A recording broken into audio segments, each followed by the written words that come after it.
automatically colorize video inside of Photoshop? Let me show you how to do that now.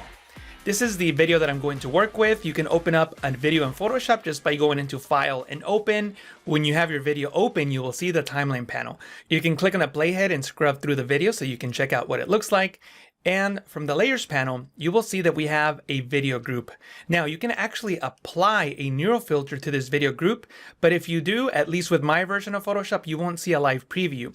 In order to see a live preview, what you need to do is convert the video group into a smart object. Then you can go into Filter and select Neural Filters. The Neural Filters window will come up.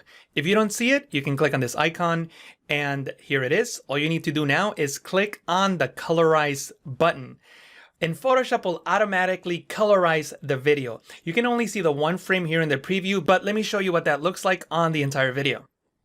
I'll bring up the Neural Filters again, and on output, make sure that you select Smart Filter and press OK. Notice now that the neural filter is applied to the smart object, and when you scrub through with the playhead, you'll see that Photoshop colorized the entire video. Now, I just want to warn you that this does require a lot of processing power. If your computer doesn't have the appropriate power, it might be a little slow. So it might be a good idea to simply just render out the video and see the results. Let me show you how to do that. You can click on the flyout menu here and click on Render Video. And also make sure that you select document size on output. That way the output video is the same size as the original video. You want to use the format H.264 and simply click on render. Again, this might take a little while if you have a slower computer. Make sure that you hit that like button now if you enjoy this technique. This is my result. It's not perfect, but it looks great considering that we didn't do much work and Photoshop is a photo editing application.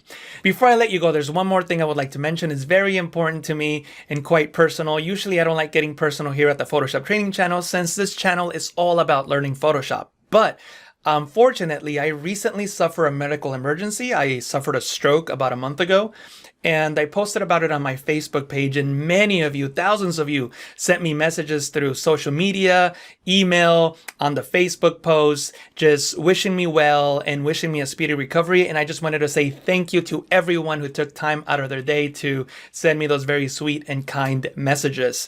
You can read about what happened to me down below. I'll paste the link to that Facebook post if you want to read it. But basically, I suffered a stroke due to an injury to my neck. I had a dissection on my artery, and that led to a blood clot that eventually went up to my brain and caused some damage.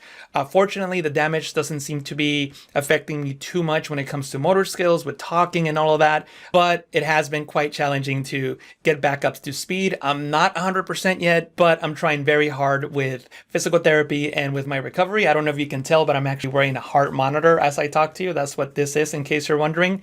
But I just wanted to say thank you to everyone for your support. And I'm back making more tutorials that I hope that you enjoy. So once again, thank you so much for watching, and I really appreciate all the kind comments. I look forward to talking to you again in the next Photoshop tutorial.